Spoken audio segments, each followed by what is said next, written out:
कैसे हो आप सब? All good? किस किसने प्रैक्टिस नहीं की अभी तक? मेजॉरिटी ने तो कर ली है। मैं आप लोगों का काम देख रही थी, कुछ का काम बहुत अच्छा है और कुछ को मजीद प्रैक्टिस की ज़रूरत है। कोई ऐसा पार्टिसिपेंट, कोई ऐसा ईगल जिसने अभी तक बिल्कुल भी प्रैक्टिस नहीं की? वालेकुम अस्सलाम, आई एम गुड, अल्लाह का शुक्र। आप सब बताओ। अच्छा, आप में कुछ लोग हैं जिनको ऑलरेडी इन टूल्स के बारे में इल्म है, आप पहले से भी प्रैक्टिस कर चुके हो। तो जो आपका काम होगा ना, जिन आपको सेशंस में जो काम मिलेगा, वो काम ये बताना चाहिए कि आप इन टूल्स को इस्तेमाल करना जानते हैं। पैकेजिंग के जो स्टूडेंट्स हैं, ज़रूरी नहीं कि वो किसी भी रैंडम ऑब्जेक्ट को रिमूव करें। आप कोई प्रोडक्ट लें, कोई ऐसा इमेज लें जिसमें मल्टीपल प्रोडक्ट्स हैं और आप उसमें से एक प्रोडक्ट को रिमूव कर सकते हो। जो प्रेजेंटेशन के हैं वो अनसप्लैश से इमेजेस को डाउनलोड करें, बजाय गूगल से कुछ इमेज का इस्तेमाल करने के बजाय। बुक डिज़ाइन के लोग भी अनसप्लैश वाले इमेजेस का इस्तेमाल कर सकते हैं, बिकॉज आपको थोड़ा बहुत टूल्स का आइडिया है। जो बिगनर्स हैं वो कोई भी पिक्चर इस्तेमाल कर सकते हैं, कोई भी इमेज एज अ रेफरेंस ले सकते हैं फोटोशॉप के लिए। गूगल से कोई रैंडम इमेज कॉपी कर लो। आई एम गुड, अल्लाह का शुक्र। आप सब बताओ। तो इसका मतलब ये है कि आप सब स्टूडेंट्स ने प्रैक्टिस की है। आज एक स्पेशल मैसेज है आपके लिए डियर मैम। हमारे माइंड्स ने परसेप्शन बना लिया है कि आपके नाम सुनते ही एक हशाश बशाश हंसता मुस्कुराता चेहरा सपोज कर लेना है। अपनी इमेजिनेशन में कर लिया। अपना ख्याल रख के हमारे साथ बहुत सारा कोऑपरेट कीजिए ताकि हम इस परसेप्शन को लॉन्ग टर्म के लिए वैलिड रख सकें। आई विल ट्राई कि आपका ये परसेप्शन लाइफ टाइम वैलिड रहे और मैं इसके लिए कोशिश भी करती हूँ। लेकिन बीइंग ए ह्यूमन, हर इंसान के साथ अप्स एंड डाउन्स आते हैं। कभी किसी इंसान की तबीयत भी ख़राब हो जाती है, तो बाकी तो हम सब साथ हैं। इंशाल्लाह ये परसेप्शन हम एक दूसरे के बारे में, जैसे मुझे आप लोगों के बारे में परसेप्शन है कि you guys will never let me down, तो आई एम श्योर कि वो लाइफ टाइम रहेगा। वालेकुम सलाम। अच्छा, तो सबने प्रैक्टिस कर ली अपनी स्किल की, या कोई ऐसा पार्टिसिपेंट मौजूद है जिसने अभी तक इन टूल्स को प्रैक्टिस नहीं किया? Okay, that's great. सो आज हमने ऑब्जेक्ट रिमूवल के लिए ही कुछ एडवांस टूल सीखने हैं, जिसमें से एक ऑटोमेटेड टूल है और एक मैनुअल है। मैनुअल टूल की जो क्या उसे कहते हैं, जो उसका रिजल्ट होता है, जो उसका उसकी जो फाइननेस होती है, वो बाकी तमाम टूल से डिफरेंट है। सो आज हमने एक मैनुअल टूल भी देखना है और एक ऑटोमेटेड टूल देखेंगे बैकग्राउंड रिमूव करने के लिए। आप इनकी चैट ऑफ कर दें, मैं अपनी स्क्रीन शेयर कर रही हूँ। बहुत ज़्यादा प्रैक्टिस किया, बहुत अच्छी बात है फ़ायज़ा। और ये जो आप लोग प्रैक्टिस करते हो, इसको हम लाइव सेशन में भी डिस्कस करेंगे। उसका एक फॉर्मेट मैंने डिसाइड किया जो by the end of session मैं आपके साथ डिस्कस करूँगी, ताकि जो भी आप काम करो वो सारा एक जगह पे मौजूद हो, सो दैट इन फ्यूचर हम उस काम को अगर एनालाइज करना चाहें या देखें कि उसमें एरियाज टू इम्प्रूव क्या है, तो वो सब चीज़ें हमारे पास ऑल टुगेदर एक ही जगह पे मौजूद होनी चाहिए। ऑब्जेक्ट रिमूवल के लिए लास्ट टाइम जो हमने टूल देखा था वो था कंटेंट अवेयर का, जिसमें ऑटोमेटिकली फोटोशॉप का एक बहुत ही स्मार्ट टूल पिक्सेल्स को रेप्लिकेट कर देता है और ऑब्जेक्ट रिमूव हो जाता है। एक और टूल है जो हम इस्तेमाल करते हैं ऑब्जेक्ट को रिमूव करने के लिए, और इसका नाम है स्पॉट हीलिंग ब्रश। नाम से जाहिर है ये स्पॉट्स को हील करता है। किस तरह से हील करता है? ये जो टूल है ये डिफ़ॉल्ट हीलिंग टूल है। हीलिंग बोलते हैं फ़ोटोशॉप की लैंग्वेज में बहुत सारे पिक्सेल्स को मर्ज करने को, बहुत सारे पिक्सेल्स को ब्लेंड करने को, और ऐसा ब्लेंड के पता ना चले कि यहाँ पे कुछ हील किया गया है।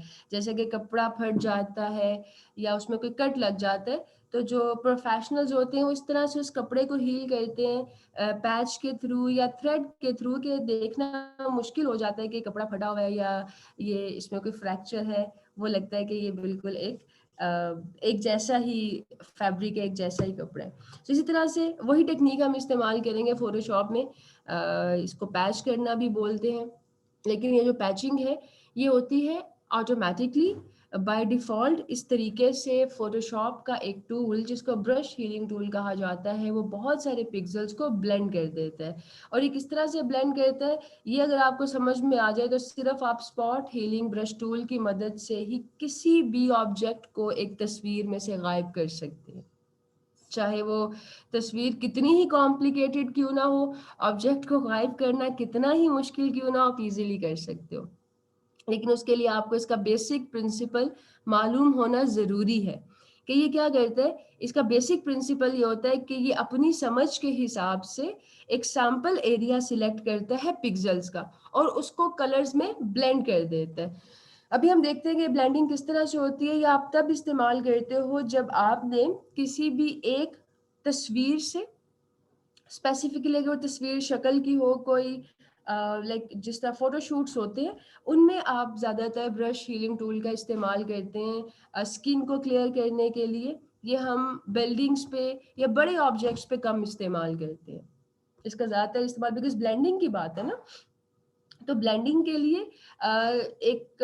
मतलब अगर हम फोटोशॉप की बात करें, फोटोशॉप की स्किल्स की बात करें, तो फोटोशॉप में सबसे ज़्यादा ब्लेंडिंग की ज़रूरत पड़ती है फोटोशूट्स में, जहाँ पे आप मॉडल की पिक्चर कैप्चर करते हैं, स्किन को फ्लॉलेस दिखाना होता है, अगर कोई फैब्रिक है उस पर रिंकल्स नहीं होने चाहिए, डस्ट नहीं होनी चाहिए, तो वहाँ पे हम इस टूल को इस्तेमाल करेंगे। फॉर एग्जाम्पल एक पिक्चर है हमारे पास, इस पिक्चर की जो स्किन है दैट इज नॉट क्लियर, इसको आप इजीली फोटोशॉप में क्लियर कर सकते हैं। और जो टूल हम इस्तेमाल करेंगे वो हम जानते हैं कि ब्रश हीलिंग टूल है। ब्रश हीलिंग टूल आपको टूल बॉक्स में मिलेगा और हीलिंग ब्रश के नाम से मौजूद होगा। अगर आप इस टूल पे लॉन्ग प्रेस करेंगे तो आपके पास मजीद ऑप्शंस भी आ जाएंगे। इसमें एक स्पॉट हीलिंग ब्रश है, healing brush tool, patch tool, content aware move tool और रेड आई टूल। ये जो बाकी 4 टूल्स है ना, जैसे हीलिंग ब्रश है, पैच, कंटेंट अवेयर, रेड आई, ये वाले सारे काम आप स्पॉट हीलिंग ब्रश से कर सकते हैं। आपको इन टूल्स को सेपरेटली इस्तेमाल करने की ज़रूरत नहीं रहती। और वो ये सारे काम आपने एक ही टूल से किस तरह से करने हैं। सबसे पहले हम इस टूल को सिलेक्ट करेंगे, स्पॉट हीलिंग, ये स्पॉट्स को हील करेगा। अगर आप ये चाहते हो कि आपका रिजल्ट बहुत रिफाइन हो तो आपने इसको पेंट नहीं करना, लाइक आपने सिंगल क्लिक पे स्पॉट्स को हील करना है। बहुत सारे स्पॉट्स हमें यहाँ पे नजर आ रहे हैं। पहले तो हम क्या करते हैं, या तो आप पिक्चर को जूम कर लें या आप अपने ब्रश का साइज डिक्रीज कर लें। दोनों तरीकों से आपका रिजल्ट रिफाइन हो सकता है। थोड़ा सा मैंने पिक्चर को जूम किया और अब मैं ब्रश का साइज कम करूंगी। किसी भी ब्रश का साइज कम या ज़्यादा करने के लिए जो हम फोटोशॉप में शॉर्टकट की इस्तेमाल करते हैं वो ब्रैकेट की है। ओपन ब्रैकेट्स आपको मिलेंगी पी के अल्फ़ाबेट के साथ। आपके कीबोर्ड पे जो पी अल्फ़ाबेट है उसके साथ 2 ब्रैकेट्स हैं, इनको ओपन ब्रैकेट्स कहा जाता है। जब आप ओपन ब्रैकेट लेफ्ट वाली प्रेस करेंगे तो आपके ब्रश का साइज डिक्रीज होगा, आप राइट वाली प्रेस करोगे तो ये इंक्रीज होगा। किसी भी ब्रश साइज के लिए हम इन्हीं 2 ब्रैकेट्स को इस्तेमाल करते हैं। तो पहले तो स्पॉट के हिसाब से हम एडजस्ट करते हैं इधर अपने। माइक किसका अनम्यूट है? काइंडली सब अपने माइक म्यूट रखा करें, मैंने आपको पहले भी बताया था।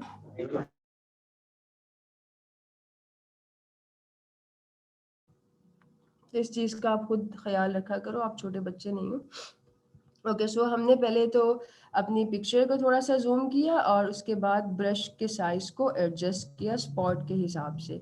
देन आप क्या करते हो, आपने सिंपली जिस एरिया को ब्लेंड करना है आप उस पर क्लिक करोगे। मैंने क्लिक किया, अगेन क्लिक, ठीक है। सिंगल क्लिक करने हैं जहाँ पे स्पॉट कम है, साइज छोटा है, वहाँ पे ब्रश का साइज छोटा कर लें ताकि रिजल्ट हमारा रिफाइन रहे।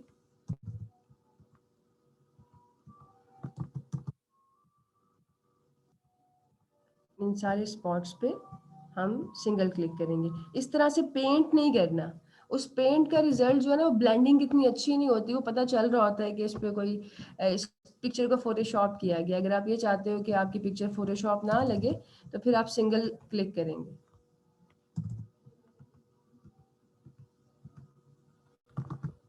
इस तरह से इसको हम क्लियर कर लेते हैं। जो ओरिजिनल पिक्चर है वो भी मैं दोबारा से प्लेस करती हूँ ताकि हम डिफरेंस देख सकें।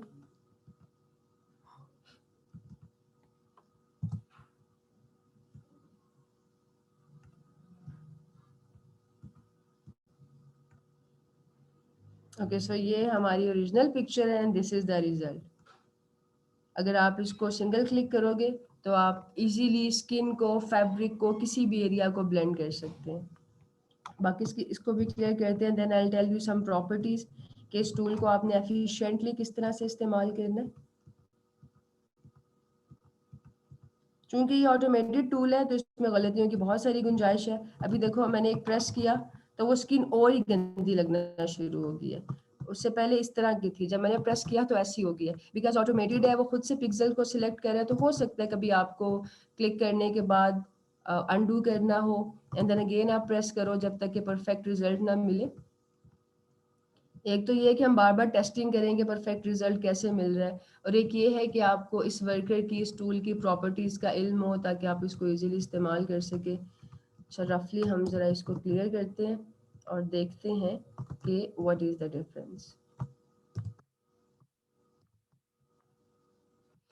So this was the original picture और स्पॉट हीलिंग ब्रश टूल की मदद से हमने मेजॉरिटी एरिया को क्लियर कर लिया। अब ये जो स्पॉट हीलिंग ब्रश टूल है इसकी क्या प्रॉपर्टीज़ है, अगर आप ये देखें, इसको मैं डिलीट कर दूँ और हम देखते हैं कि डिफरेंट प्रॉपर्टीज़ के साथ ये टूल किस तरह से काम करता है। तो जो इसकी 3 मेन प्रॉपर्टीज़ हैं, एक है कंटेंट अवेयर फिल, एक क्रिएट टेक्सचर और एक प्रॉक्सिमिटी मैच। अगर आप कंटेंट अवेयर पे क्लिक करते हुए स्पॉट हीलिंग ब्रश की मदद से, इसको हम जस्ट अ सेकेंड,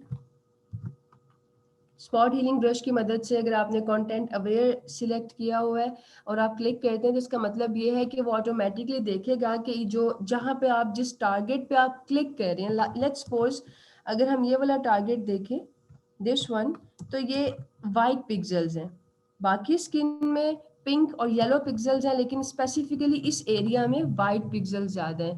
तो ये क्या करेगा, वाइट पिक्सल्स के आसपास जो पिक्सल्स हैं उनको ब्लेंड करेगा।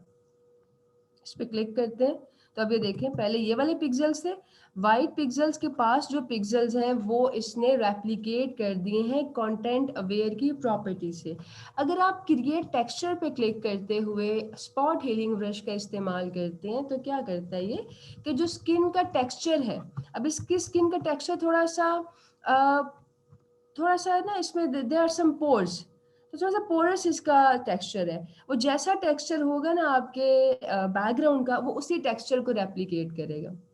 ज़रूरत नहीं आप स्किन पे स्पॉट हीलिंग ब्रश इस्तेमाल कर रहे हैं, आप किसी फैब्रिक पे भी कर सकते हो, लेकिन चूंकि इसका इस्तेमाल स्किन वाली पिक्चर्स में ज़्यादा होता है जिसमें फेस इन्वॉल्व हो, तो ये टेक्सचर को बहुत इजीली रेप्लिकेट करता है। इसको पता है कि अब ये जो पिक्चर है जिसको पे हम इस्तेमाल करें इसका क्या टेक्सचर है, तो उसी टेक्सचर को रेप्लिकेट करेगा। अब ये टारगेट एरिया के इर्द गिर्द वाले पिक्सल्स को नहीं, जो इस तस्वीर के ओरिजिनल टेक्सचर वाले पिक्सल्स हैं उनको रेप्लिकेट करेगा। तो अगर आप किसी भी फेस को क्लियर कर रहे हो तो उस केस में टेक्सचर का इस्तेमाल करना is a good option, because ultimately तो हमने एक सा टेक्सचर रखना होता है ना, एक अच्छा फोटो एडिट वही होता है जिसमें टेक्सचर फ्लॉलेस हो। तो इस चीज़ का आप ध्यान रखोगे कि अगर आप किसी फेस पे स्पॉट हीलिंग ब्रश इस्तेमाल कर रहे हैं तो you will go with the create texture वाला option, otherwise content aware is good. अगर आपने किसी बड़े ऑब्जेक्ट से अगेन छोटी छोटी चीज़ों को रेप्लिकेट करना है, प्रॉक्सिमिटी मैच क्या करता है, प्रॉक्सिमिटी मैच आप जिस टारगेट पे क्लिक कर रहे हैं उससे जितने भी सिमिलर पिक्सल्स है ना उस तस्वीर में, उनको ब्लेंड करेगा। लेट्स सपोज हमने टारगेट ये जो है प्रॉक्सिमिटी मैच को सिलेक्ट किया, यहाँ पे डिफ्यूजन का ऑप्शन आ रहा है। डिफ्यूजन का मतलब ये होता है कि कितनी प्रॉक्सिमिटी होनी चाहिए। प्रॉक्सिमिटी लाइक सिमिलैरिटी को बोलते हैं, मुमासलत को बोलते हैं, तो कितनी मुमासलत होनी चाहिए उन पिक्सल्स में जिनको आप रेप्लिकेट कर रहे हैं। लेट्स सपोज 5 इज़ फाइन, अगर आप 5 वाली ऑप्शन चूज करते हैं, हम इस पर क्लिक करेंगे तो प्रॉक्सिमिटी का भी आप रिजल्ट देखना, ये उतना ये देखेंगे उसने प्रॉक्सिमिटी उसके हिसाब से यहाँ पे ये वाले पिक्सल्स आने चाहिए थे, लिप्स वाले पिक्सल्स रेप्लिकेट कर दिए। इसमें एरर के चांसेस ज़्यादा होते हैं, लेकिन अगेन आप टेस्ट एंड ट्रायल करके इस टूल से भी काम चला सकते हो, इस प्रॉपर्टी से भी काम चला सकते हो, लेकिन देखो इसका रिजल्ट उतना रिफाइन नहीं है जितना रिफाइन क्रिएट टेक्सचर का था। अब यहाँ पे जो एक उसने गलत पिक्सल्स को ब्लेंड किया, अगर मैं क्रिएट टेक्सचर वाला ऑप्शन चूज करके इस पर क्लिक करूं तो कितनी परफेक्टली उसने स्किन वाला टेक्सचर वहां फिल कर दिया। किसी भी तस्वीर में टेक्सचर वो होता है जो उस तस्वीर का मेजर एरिया कवर करे। अब हमें तो नज़र आ रहा है ना, हमारी आंखें, हम देख सकते हैं कि इसका टेक्सचर जो है वो स्किन का होगा। फोटोशॉप को थोड़ी पता है, वो ये देखता है कि ज़्यादा पिक्सेल्स किस कलर में है, उसको वो टेक्सचर तस्वर कर लेता है। अगर इसकी स्किन का कलर लेट्स सपोज ग्रे होता, जो बैकग्राउंड का कलर है, तो उसके हिसाब से फिर टेक्सचर ग्रे होना था, उसने हर चीज़ को ग्रे में कन्वर्ट करना था। तो ये फिर आप पे डिपेंड करता है, जब क्योंकि हर एक केस मैंने आपको बताया डिफरेंट होता है। कुछ लोगों की स्किन का टेक्सचर डिफरेंट होता है, कुछ लोगों का डिफरेंट है। तो आप पिक्चर के हिसाब से देखोगे, कुछ पिक्चर्स में कंटेंट अवेयर वाला प्रॉपर्टी आपके साथ सही काम करेगा, कुछ में create texture will work better, and in some cases proximity matches best, specifically in the case of fabric या प्रोडक्ट। ये पैकेजिंग वालों के लिए, अगर आप किसी प्रोडक्ट को कर रहे हो ना, ऑब्जेक्ट रिमूव कर रहे हो, लाइक स्ट्रॉबेरी है, आपने स्ट्रॉबेरी की पैकेजिंग बनानी है, या एलोवेरा है, और आपने उसको रिफाइन करना है, ऑब्जेक्ट को इन्हेंस करना है, तो फिर आप स्पॉट हीलिंग ब्रश की प्रॉक्सिमिटी मैच वाली प्रॉपर्टी को सिलेक्ट करके अपनी प्रोडक्ट को रिफाइन करेंगे। सो ये जो टूल है, इसके बाकी ऑप्शंस हैं, उसमें एक बहुत इंटरेस्टिंग चीज़ है हीलिंग ब्रश टूल। ये थोड़ा सा मैनुअल है, थोड़ा सा अपनी मर्जी करता है, इसको भी इस्तेमाल कर सकते हो। लेकिन अगर आपको किसी भी केस में स्पॉट हीलिंग ब्रश की बजाय हीलिंग ब्रश टूल चूज करना पड़े ना, तो आई वुड रिकमेंड कि आप फिर क्लोन स्टैम्प टूल इस्तेमाल करना। ये तो भी आप प्रैक्टिस कर रहे हो ना, इन फ्यूचर जब आपने प्रोफेशनली काम करना है, तो आपकी पहली और आखिरी प्रेफरेंस कंटेंट अवेयर टूल ही होगी, सॉरी क्लोन स्टैम्प टूल होगी, जो कि मैनुअली काम करता है, क्योंकि उसका रिजल्ट आप डिसाइड करते हो कि कैसा होगा। लेकिन अगर आप एक बिगनर हैं, प्रैक्टिस कर रहे हैं, और आप अभी क्लोन स्टैम्प टूल को इतने अच्छे तरीके से इस्तेमाल नहीं कर सकते, तो आप स्पॉट हीलिंग ब्रश टूल के साथ किसी भी तरह के ऑब्जेक्ट को रिमूव एंड इन्हेंस कर सकते हो। क्योंकि फ्रीलांसिंग में जब काम करते हैं, तो ज़्यादातर जो आपको पिक्चर्स मिलती हैं वो फ़ोटोशूट्स की होती हैं। अगर आप लिखोगे ना, कोई गिग बनाओगे ऑब्जेक्ट रिमूवल का या फोटो इन्हेंसमेंट का, तो उस पे जो क्लाइंट आपके अप्रोच करेगा, उसके पास अमूमन दो तरह के प्रोजेक्ट्स होंगे। एक होगा मॉडल फोटोशूट और एक होगा प्रोडक्ट फोटोशूट। प्रोडक्ट फोटोशूट के केस में भी आपने ऑब्जेक्ट को इन्हेंस करना है, शेडोज क्लियर करने हैं, अननेसेसरी डस्ट पार्टिकल्स उनको क्लियर करना है। वहाँ पे आप स्पॉट हीलिंग ब्रश टूल का प्रॉक्सिमिटी मैच वाला प्रॉपर्टी इस्तेमाल करोगे।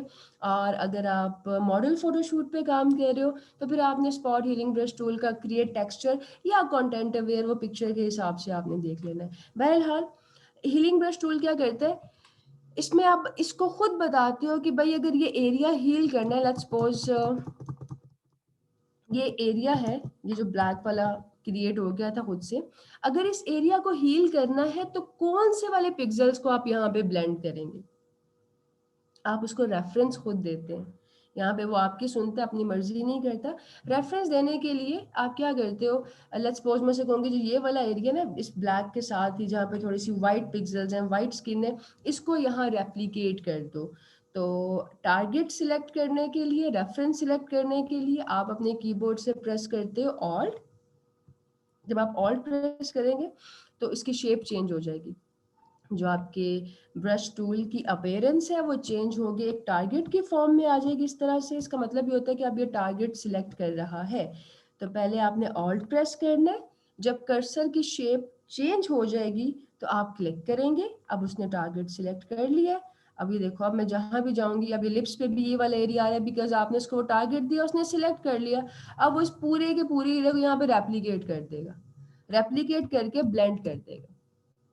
तो यहाँ पे आप अपने हिसाब से बता रहे होते हैं। और जैसे कि मैंने कहा कि अगर ऐसा कोई केस हो जिसमें आपको टारगेट देना पड़े, आपको रेफरेंस देना पड़े, तो फिर आप हीलिंग ब्रश टूल की बजाय क्लोन स्टैम्प टूल का इस्तेमाल करेंगे।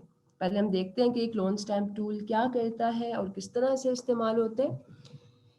ये एक इतना ब्रिलियंट टूल है, ये पिक्सल टू पिक्सल क्लोनिंग करता है।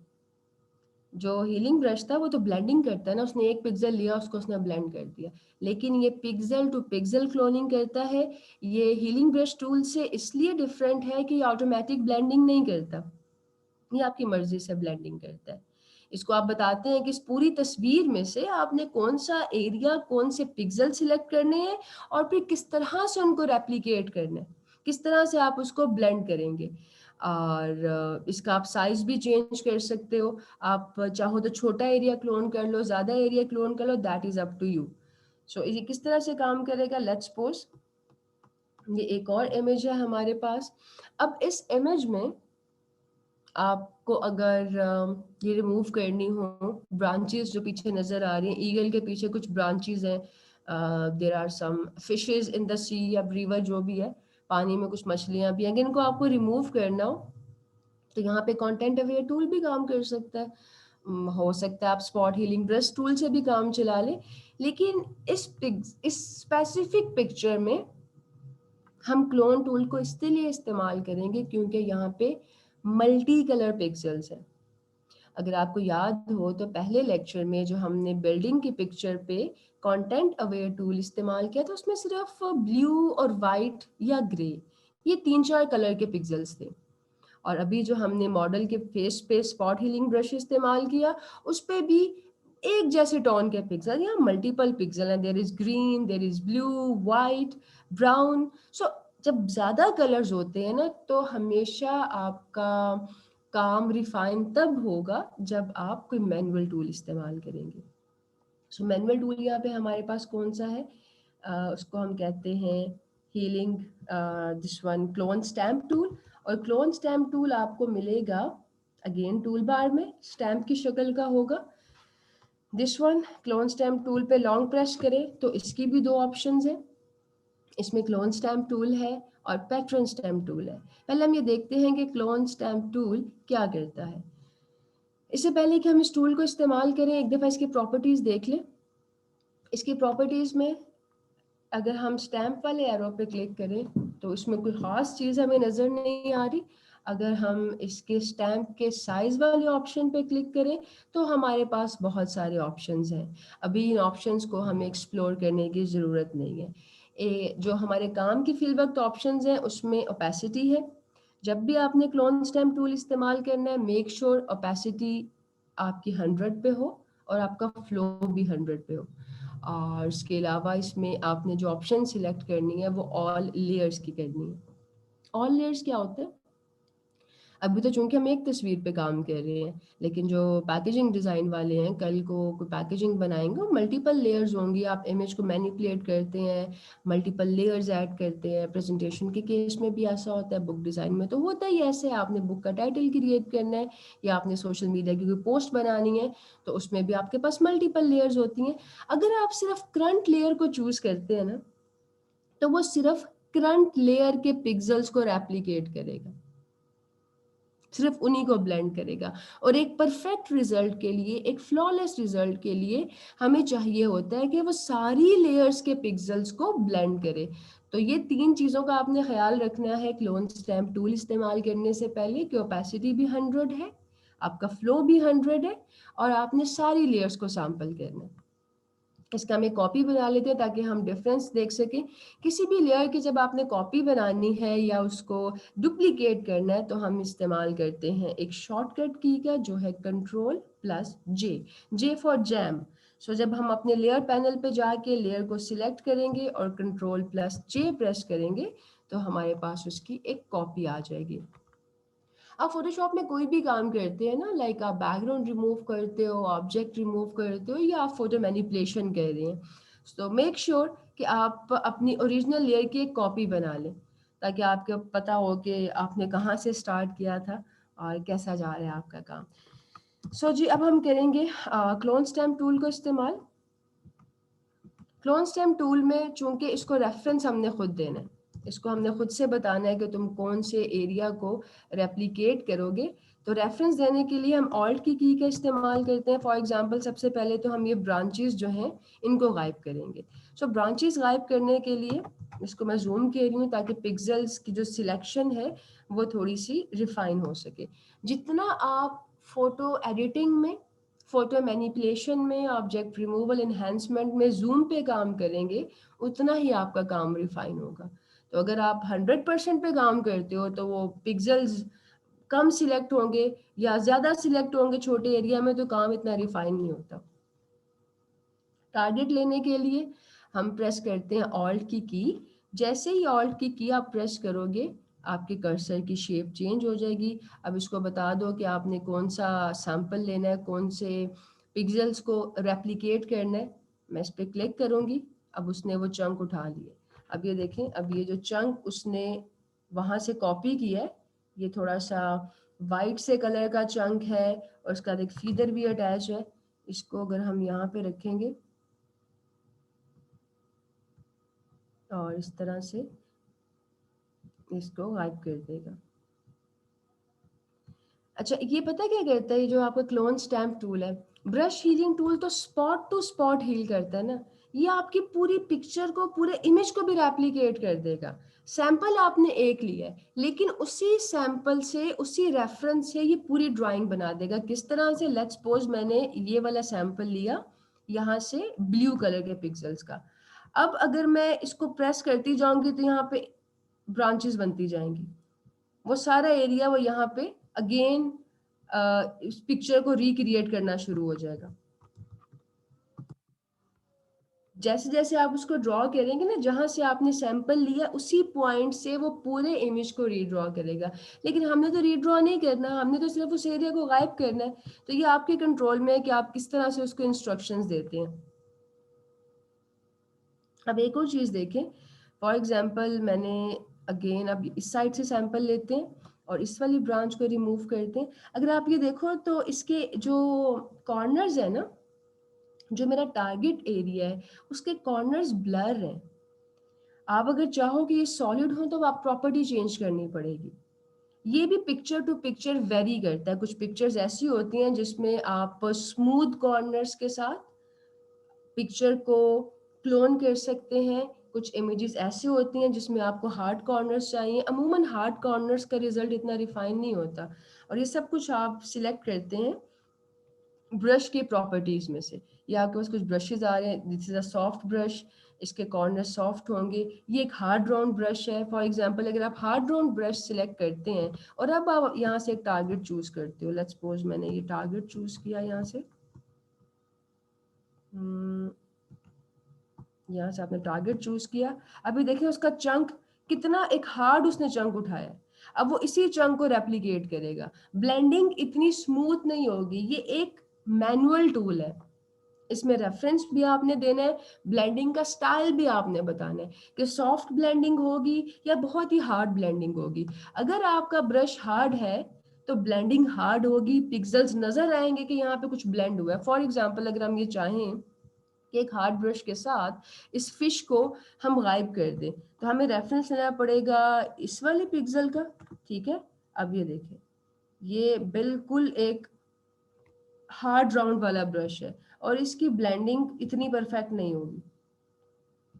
करके देखते हैं, ये पता चलेगा कि कुछ ब्लेंड हुआ हुआ है। चाहे आपने फिश गायब कर दी है, लेकिन फिर भी पता चल रहा है कि ये एक फोटोशॉप पिक्चर है। आप में से जो लोग प्रोफेशनल्स हैं, जो इन टूल्स को इस्तेमाल करना जानते हैं, आपका काम should be flawless. As a beginner तो ठीक है, आप प्रैक्टिस कर रहे हो, practice will make you perfect. लेकिन जो इन टूल्स को इस्तेमाल करना जानते हैं, मेक श्योर कि आप इनकी प्रॉपर्टीज को भी सही से इस्तेमाल करें। अब यही टूल की अगर हम प्रॉपर्टी चेंज कर लें और इसको हम पहले तो अनडू कर लेते हैं, और यहाँ से हम हार्ड ब्रश की बजाय चूज करेंगे एक सॉफ्ट ब्रश।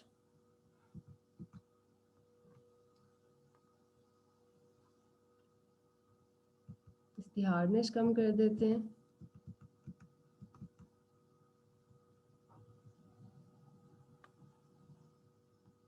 ओके, जितनी आप इसकी हार्डनेस कम करना चाहें आप कम कर सकते हो। अब ये देखें, अब ये स्मूथ हो गया। जितनी इसकी हार्डनेस ज़्यादा होगी उतने इसके पिक्सल स्ट्रेट होंगे, साफ पता चलेगा पैच लगा हुआ है। जितनी इसकी हार्डनेस कम होगी उतना ही ज़्यादा ये स्मूथ होगा, रिजल्ट अच्छा होगा। स्पेसिंग अगर ज़्यादा करते हैं तो पिक्सेल्स की ब्लेंडिंग कभी भी फ्लॉलेस नहीं होती। मेक श्योर कि आपकी जो स्पेसिंग है दैट इज अराउंड 20 to 100।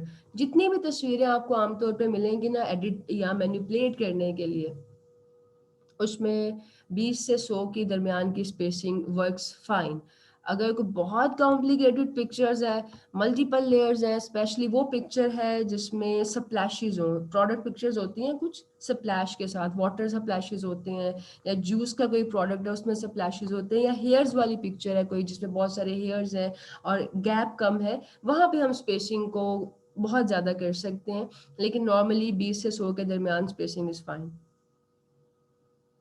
अब ये देखें, अगर अब हम इसको रेप्लिकेट करेंगे तो ये इतना वो नहीं लगेगा, इतना आर्टिफिशियल नहीं लगेगा, it will look original.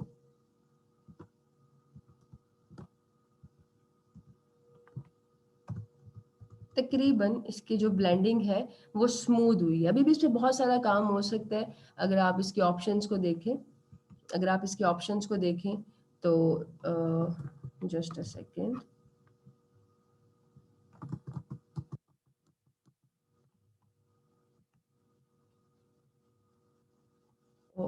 I think by mistake मैंने दूसरा टूल सिलेक्ट कर लिया हुआ था, which was spot healing brush. हमने क्लोन टूल पे काम करना है, तो ये आप ज़रा देख लिया करें कि आप टूल सही से सिलेक्ट करें, क्योंकि अक्सर ऐसा हो जाता है फोटोशॉप पे स्पेशली काम करते हुए कि आपने लेयर भी गलत सिलेक्ट की होती है, टूल भी गलत सिलेक्ट किया होता है। तो मेक श्योर कि आपका टूल सही से सिलेक्टेड होता है। मैं कहूँ कि वो रिजल्ट वैसा नहीं आ रहा। तो यहाँ से आपने हार्डनेस को जितना कम करेंगे उतनी ज़्यादा परफेक्ट ब्लेंडिंग होगी। अभी 0 पे है। एक सॉफ्ट राउंड ब्रश है, एक हार्ड राउंड है, और कुछ प्रेशर वाले ब्रशेज हैं। प्रेशर वाले ब्रशेज इस्तेमाल होते हैं जब आप टैबलेट इस्तेमाल करें ना, ग्राफिक टैबलेट अगर आप यूज़ कर रहे हो तो उसमें पेन प्रेशर होता है, तब हम इनको इस्तेमाल करते हैं। नॉर्मली अगर आपने प्रैक्टिस के लिए या क्लाइंट के लिए किसी इमेज को मैनिपुलेट करना है, ऑब्जेक्ट को रिमूव एंड इन्हेंस करना है, तो soft round brush is fine, जिसकी हार्डनेस 0 हो। साइज डिपेंड करता है कि आप कौन सा साइज सिलेक्ट करते हैं।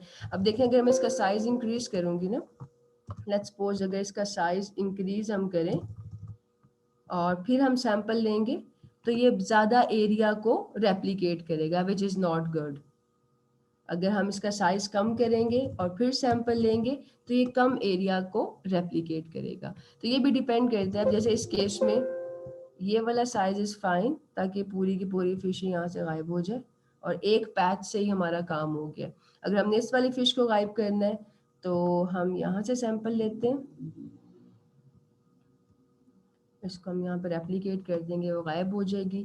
इसी तरह से अगर ब्रांच को रिमूव करना है तो उस केस में हमें कम सैंपल चाहिए, और इधर से हम इसका सैंपल एरिया लेके इसको रेप्लिकेट कर देंगे।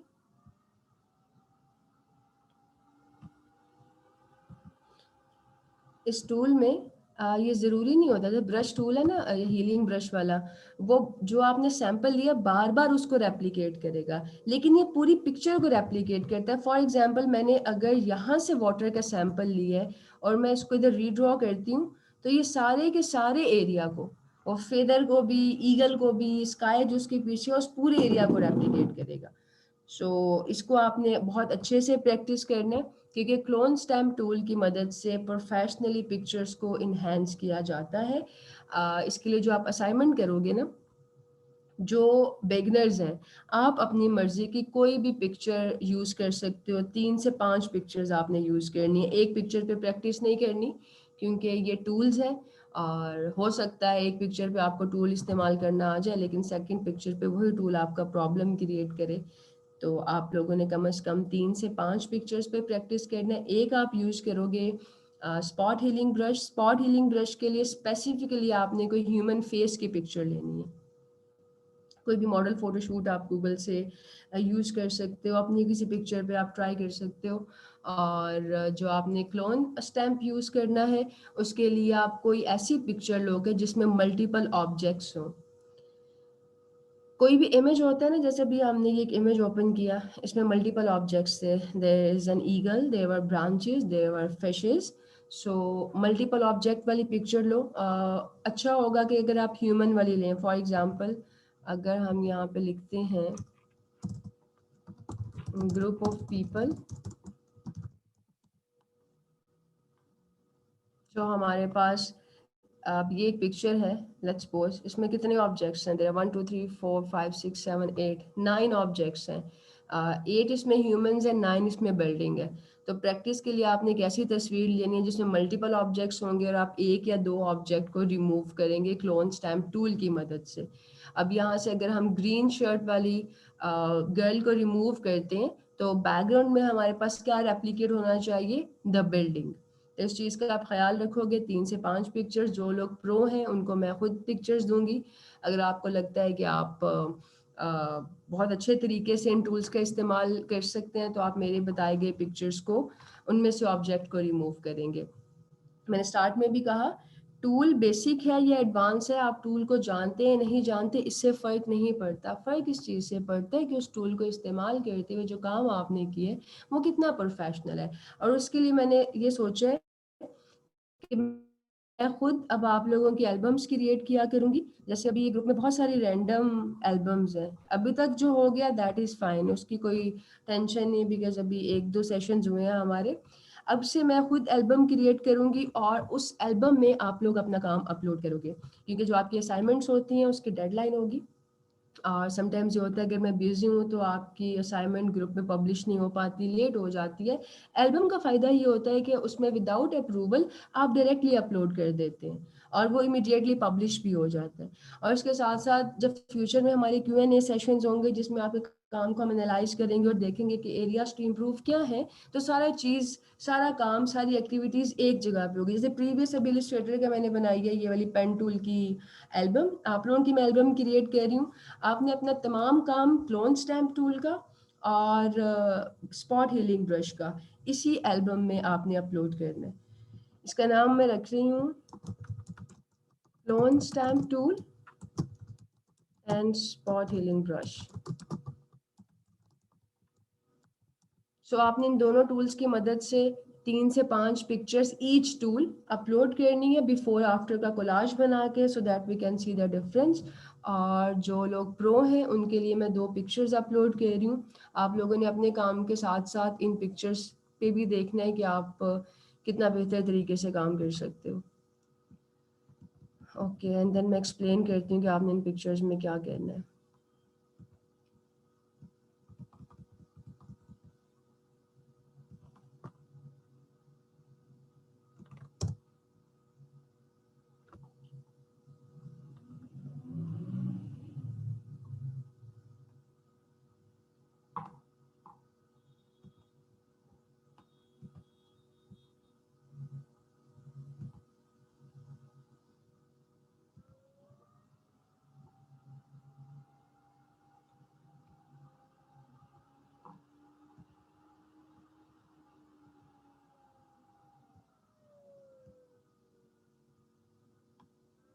ओके, सो ये वाली जो पिक्चर है इस पे आप इस्तेमाल करेंगे spot healing brush.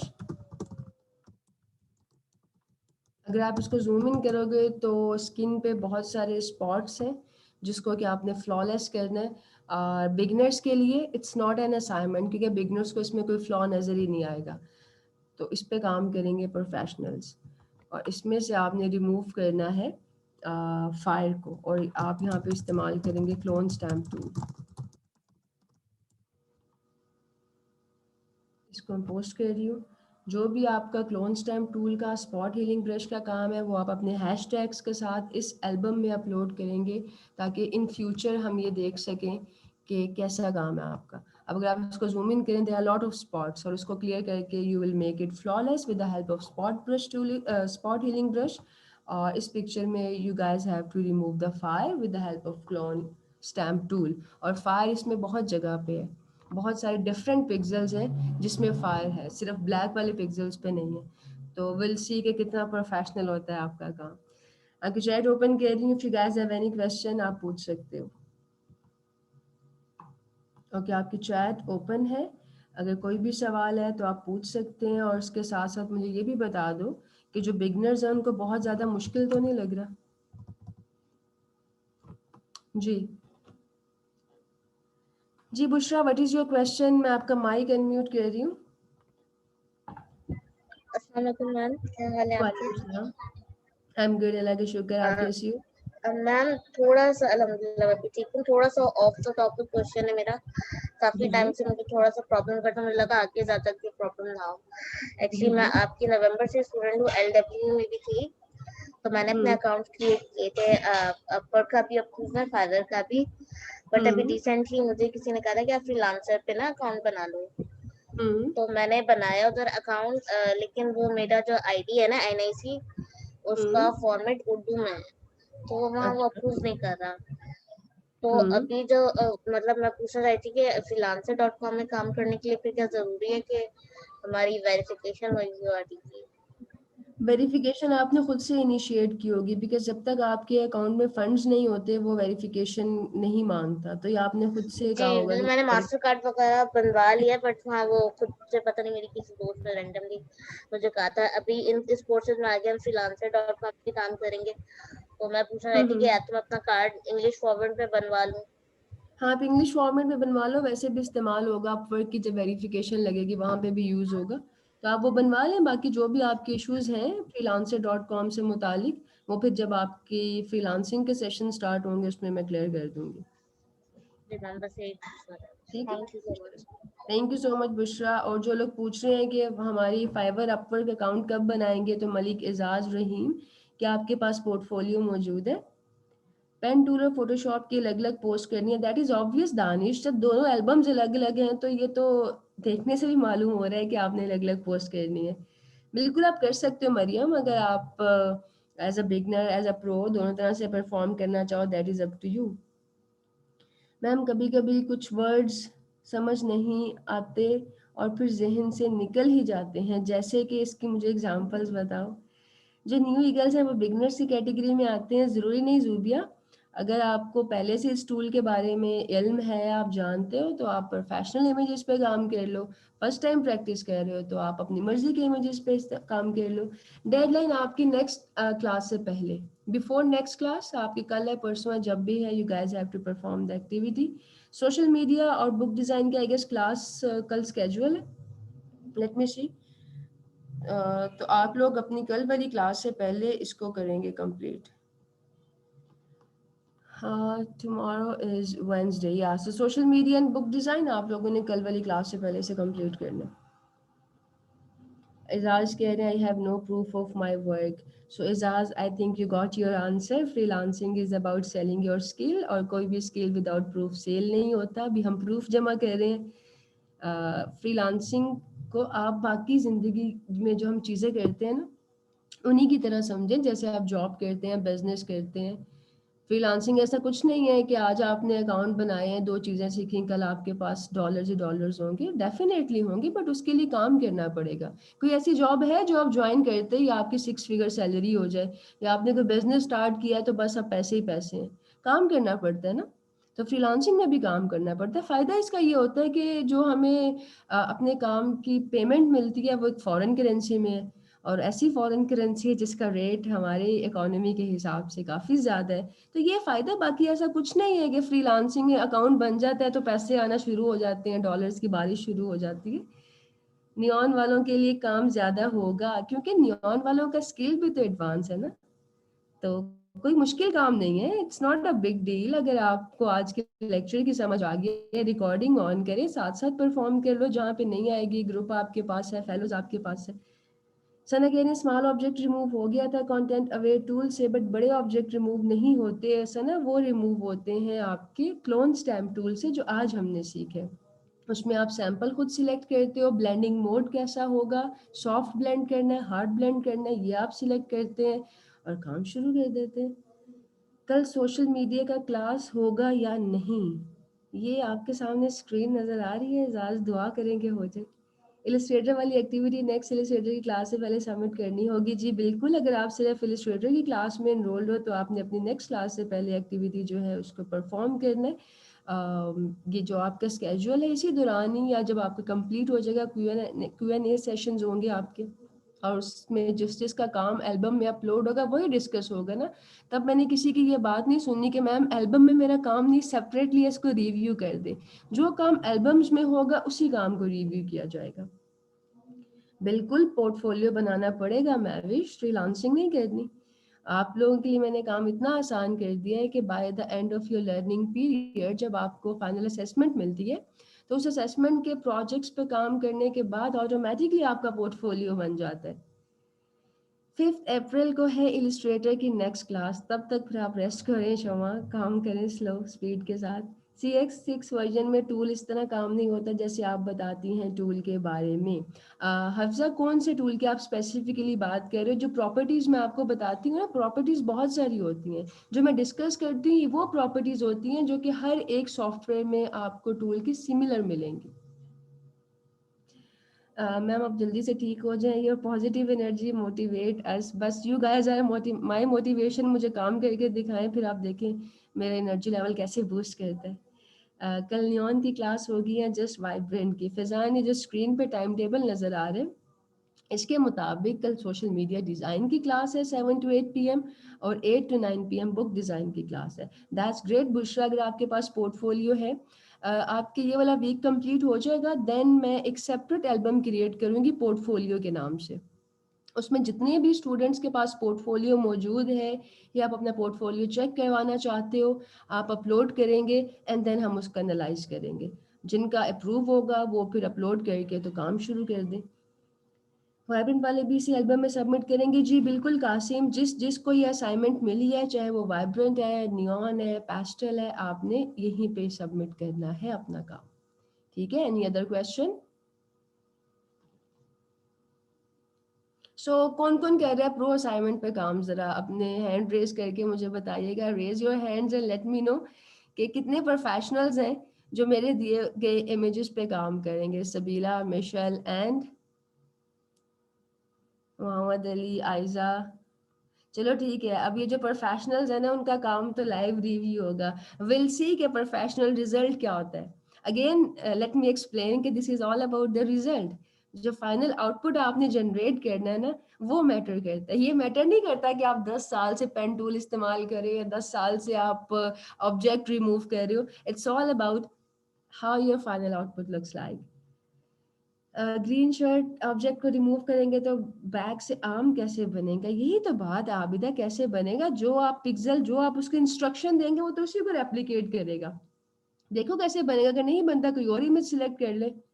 That's great Ayesha, time is up. Ma'am Ramsha ने कह दिया। Okay, thank you so much everybody, I will see you guys in the next class.